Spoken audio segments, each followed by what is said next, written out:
Hi everyone, welcome back to Matt's Plants. So up first again, I've got a couple of brand new orchids. So the first one is slightly different. It's not a Masdevallia, but it's another member of the pleurophthalid family. It's a Restrepia. In this case it's Restrepia dodsonii. So they have these very delicate sort of highly petaled flowers, very intricate patterning, which helps attract insect pollinators. If you look around online, there's a lady called Helen Milner who's done a lot of work on these. So you've got the lip, which is the large sort of spotted piece you see there. And then the other petals are technically those very fine pieces there. And the other parts are sepals. So what you normally get underneath the petals on quite a lot of other flowers. So really delicate little intricate blooms. I've actually got two out at the moment.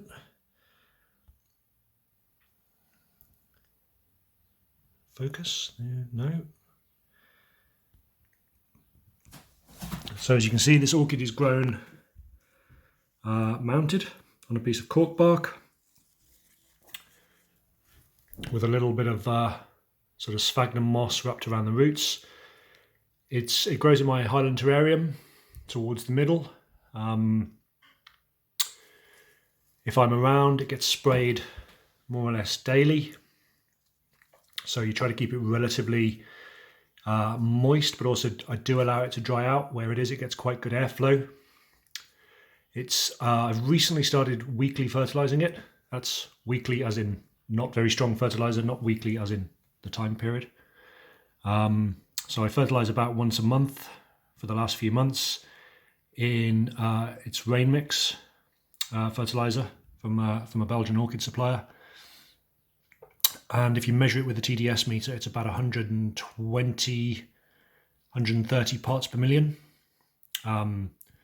which is relatively low for a lot of plants, but is obviously just fine for orchids. In fact, I could probably fertilise more often. I really like these. I've got a couple of Restrepias. It'd be interesting getting a couple more really small, intricate little plants with quite an interesting story about them as well. Sorry, I'm trying to get the zoom. There we go. No, not having it. So yeah, that's a Restrepia dodsonii. And coming back to this is a Masdevallia. So I've had this some time. Again, this grows slightly to the warmer end of my Highland terrarium, so slightly warmer temperatures, slightly less airflow. It's been repotted because I wasn't entirely happy with it, and I'm still not. I think it perhaps gets slightly too much light, which accounts for it being slightly lighter green than I think is ideal. But it does have, so at the moment it's got 1, 2, 3, 4 spikes on it, 3 of which are still spikes, and 1 of which is this bloom here. I'm going to put a picture of this because I don't think the video quite does it justice. I took a picture yesterday with a flash against a clear background, and you can really see on the picture how striking the colours are on this. It's like a very vibrant pinky red colour with orange. It's a really quite spectacular flower. This is the best flowering I've had for a couple of years. It's usually a sort of solo bulb. I did have 1 spike blast this year. I don't quite know why, because it's been quite a good year for my conditions in my Highland terrarium, because it's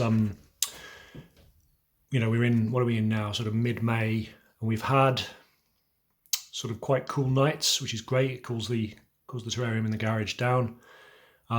Plus relatively warm during the day, and it's easier to heat things up than it is to cool things down. So I find I normally struggle in the summer months when the garage sort of hits a consistent 20 degrees and doesn't cool down at night. It got a little bit battered, sadly, this bloom on the lid, because it's quite a tall plant in quite a tall pot. But yeah, again, so I fertilized this more recently than I have done, trying to sort of give it a bit of a boost. But yeah, look at that. I don't think I've mentioned this is Masdevallia parlatoreana, I think. I think it's a hybrid. It might even be a naturally occurring hybrid. Absolutely fantastic.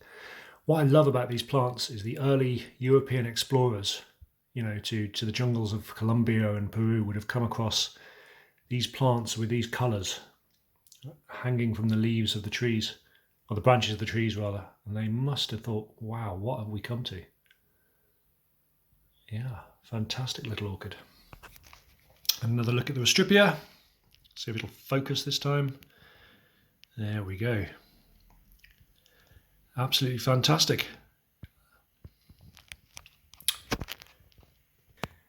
And now, as they say, something completely different.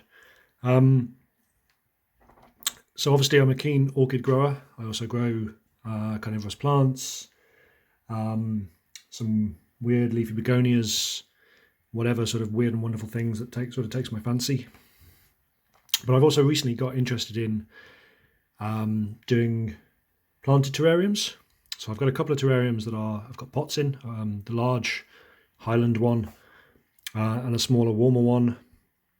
I've also got, I suppose you'd call it a terrarium, just about, that I use to keep humidity up around some of my orchids in the house, to try to give them a bit of a break. They were suffering a little bit on a windowsill.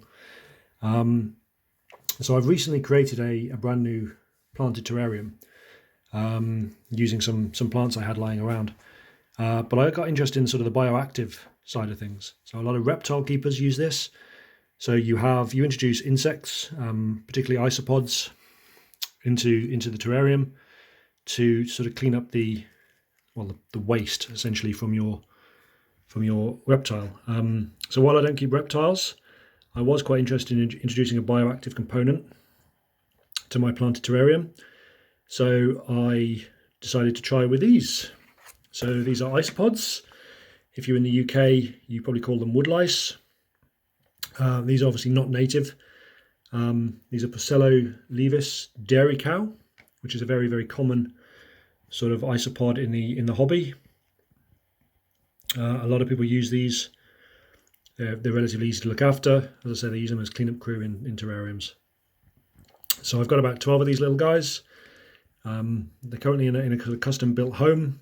So it's peat moss mixed with sphagnum moss and small orchid bark is the substrate.